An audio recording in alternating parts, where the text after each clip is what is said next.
నర్సరావుపేటలో bird ఫ్లూతో చనిపోయిన చిన్నారి కుటుంబ సభ్యులను ఎమ్మెల్యే చదవలవాడ అరవింద్ బాబు ఇవాళ పరామర్శించారు. చిన్నారి అనారోగ్యానికి గురి కావడానికి గల కారణాలను కుటుంబ సభ్యులను అడిగి తెలుసుకున్నారు. దీనిపై మరింత సమాచారాన్ని మా పల్నాడు జిల్లా ప్రతినిధి స్వామి ఎమ్మెల్యేతో ఫేస్ టు ఫేస్ లో అందిస్తారు. బల్బ్ ఫ్లూ పందడం అయితే ఒకటి సంభవించిందని చెప్పవచ్చు. పల్నాడు జిల్లా నర్సరావుపేటలో గత 15 రోజుల క్రితం బల్బ్ ఫ్లూతో ఒక చిన్నారి మృతి చెందింది. అయితే మృతి చెందిన కుటుంబ సభ్యులను పరామర్శించడానికి నర్సరావుపేట స్థానిక ఎమ్మెల్యే అరవింద్ బాబు గారు ఉన్నారు మనతో పాటు. అసలు బల్బ్ ఫ్లూ ఎలా వచ్చింది, ఆ పాప ఎందుకు చనిపోయింది అనేది ఆయన మాట్లాడి తెలుసు. సార్ చెప్పండి. బల్బ్ ఫ్లూ ఎందుకు? మెగా 9 ఛానల్ వారికి ధన్యవాదాలు తెలియజేస్తున్నాము. ఈ నర్సరావుపేట పట్టణంలో బాలనగర్ 1వ లైన్లో మరి చిన్నారి పెండ్యాల ఆరాధ్య అనే అమ్మాయి 15వ తేదీన చనిపోవడం జరిగింది. అంతకుముందు 15 రోజుల నుంచి కూడా అమ్మాయికి జ్వరం రావడం జరుగుతుంది. ఇటువంటి కార్యక్రమంలో లోకల్ హాస్పిటల్లో అడ్మిట్ చేయడం జరిగింది. అడ్మిట్ చేసిన తర్వాత రక్త నమూనాలు పరిశీలించిన తర్వాత అక్కడ డెంగ్యూ ఫీవర్ అని మరి అక్కడ రిపోర్ట్ రావడం జరిగింది. దానివల్ల తల్లిదండ్రులు భయపడి మరి విజయవాడ ఎయిమ్స్ హాస్పిటల్ తీసుకెళ్ళడం జరిగింది. విజయవాడ ఎయిమ్స్ హాస్పిటల్లో దాదాపు 12 రోజులు ట్రీట్మెంట్ ఇచ్చిన తర్వాత అమ్మాయి చనిపోయింది. మొన్న 15వ తేదీన చనిపోవడం జరిగింది.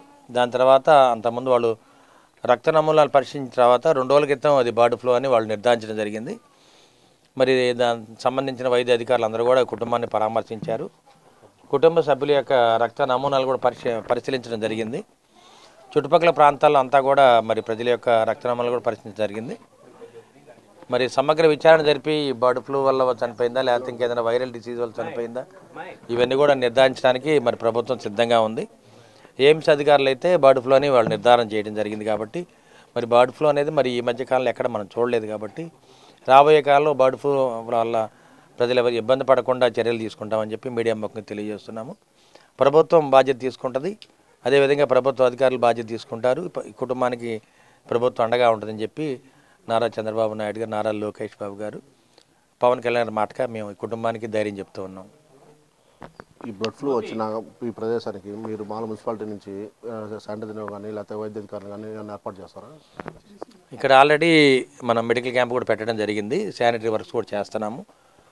మరి ఏదైతే నారా చంద్రబాబు నాయుడు ఆదేశాల మేరకు మేము 9 నెలల నుంచి కూడా శానిటరీ వర్క్ చేస్తూ ఉన్నాము.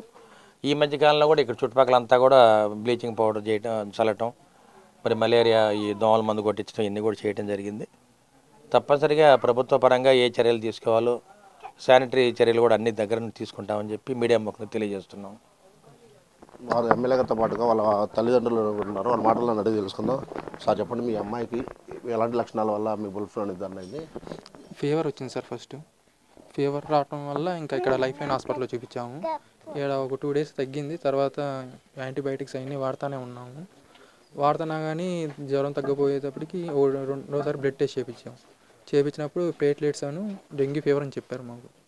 ఇంకా ఇక్కడ ఐసీయూలో జాయిన్ చేయారు. అది అంటే మేము కొంచెం పూరు, అందుకని మంగళగిరి ఎయిమ్స్ తీసుకుని వెళ్ళాం. డైరెక్ట్గా ఆడ జాయిన్ చేసాం. ఒక 2 డేస్ బాగానే ఉంది. తర్వాత ఐసీయూలో ఉంచారు. ఇంకా తర్వాత నుంచి ట్రీట్మెంట్ అక్కడ మొత్తం జరిగింది. 15న చనిపోయింది పాప ఈవినింగ్. మీ పాప చనిపోయిన తర్వాత అమ్మాయికి బ్లడ్ ఫ్లూ వచ్చిందని మీకు ఎప్పుడు నిర్ధారణ చేశారు? మాకు ఒక 2 డేస్ బ్యాక్ నిర్ధారణ చేశారండి. అప్పుడు దాకా మాకు తెలియదు. మాకు నిన్న బ్లడ్ శాంపుల్స్ అవన్నీ తీసుకున్నారు మా దగ్గర. తీసుకొని అన్నీ మా అందరికీ, కుటుంబం అందరికీ నెగిటివ్ వచ్చింది. మా 5గురికి, మా పేరెంట్స్కి కానీ, మా అమ్మాయికి కానీ, మా వైఫ్కి కానీ, నాకు కానీ అందరికీ నెగిటివే వచ్చింది. ఏం లేవు బర్డ్ ఫ్లూ లక్షణాలు మాకైతే ఏం లేవు. ఆ అమ్మాయి మామూలుగా బ్లడ్ ఫ్లూ వచ్చినాక మామూలుగా యాక్టివ్గా ఉందా? కాస్త ఎలాంటి అంటే సిమ్టమ్స్ కనపడ్డాయి అమ్మాయిలో? అంటే ఇక్కడ జాయిన్ చేసినప్పుడు 28th ఫీవర్ వచ్చింది. తర్వాత రోజు అంతా బాగానే ఉంది. తర్వాత కొంచెం యాంటీబయాటిక్స్ వాడితే కొంచెం నీరసంగా ఉంటుంది. ఇంకా మళ్ళీ 3rd జాయిన్ చేసాం. అప్పుడు డెంగ్యూ ఫీవర్ ప్లేట్లెట్స్ పడిపోయినప్పుడు ఇంకా 4th మార్నింగ్ ఎయిమ్స్ తీసుకొని వెళ్ళాం. ఇంకా అప్పటి నుంచి ఇంకా నీరసంగానే ఉన్నాను బాగా. ఒక 2 డేస్. మేము ఫాదర్ని అవుతాను. ఇవాళ మార్నింగ్ నేను కొన్ని టెస్టులు నిర్వహించారు కదా, ఆ టెస్టులకి మామూలుగా ఎవరెవరు హాజరయ్యారు? మామూలు టెస్టులు మీ కుటుంబ సభ్యుల్లో ఎవరెవరు టెస్టులు చేశారు? మీ బంధువులు కూడా ఏమైనా చేశారు? మా కుటుంబం వరకు చేశారండి.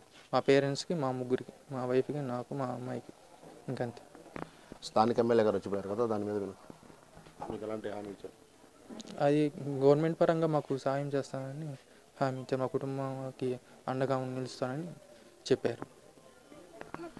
ఇది మొత్తం మీద చూసుకున్నట్టయితే ఎవరైతే చనిపోయారో ఆ పాప తల్లిదండ్రులు అయితే మనతో పాటు ఉన్నారో తండ్రి అయితే ఆ అమ్మాయికి 15 రోజుల క్రితము వైరల్ ఫీవర్ లాగా జ్వరం వచ్చిందని చెప్పి ఇక్కడ స్థానిక హాస్పిటల్లో తీసుకెళ్ళగా అక్కడ ఎమర్జెన్సీ అవడంతో మంగళగిరి ఎయిమ్స్ హాస్పిటల్కి అయితే జాయిన్ చేయడం జరిగింది. అక్కడికి వెళ్ళిన తర్వాత ఆ అమ్మాయికి ఫీవరు మోషన్స్ అవటం అయితే జరిగింది. ఆ మోషన్స్తో పాటు అమ్మాయి బాగా నీరసించడం జరిగింది. అయితే అమ్మాయి చనిపోయి ఇప్పుడు 15 రోజులు అవుతుంది. 15 రోజులు అయిపోయిన తర్వాత 2 రోజుల క్రితం అయితే వైద్య అధికారులు వచ్చి తమకి కొన్ని శాంపిల్స్ అయితే నిర్వహించారు. ఆ వైద్య అధికారులు చెప్పిన దాకా కూడా తమకు తెలియదని కూడా తల్లిదండ్రులు అయితే వాళ్ళ తండ్రి అయితే చెబుతున్నారు. నిన్న ఎప్పుడైతే వైద్య అధికారులు వచ్చి వీళ్ళకి శాంపిల్స్ అయితే తీసుకున్నారో ఆ శాంపిల్స్ తీసుకున్న అనంతరం వీళ్ళకి ఉందా లేదా అనేది కూడా ఇవాళ తెలియజేస్తారు.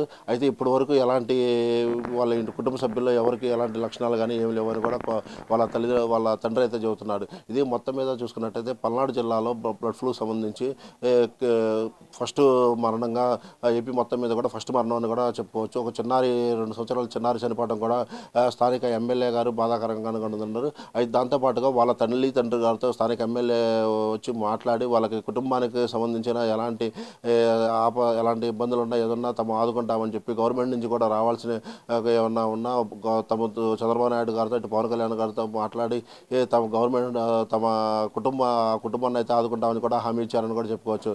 కెమెరామెన్ ఎలమంతో స్వామి, మెగా9 పల్నాడు జిల్లా.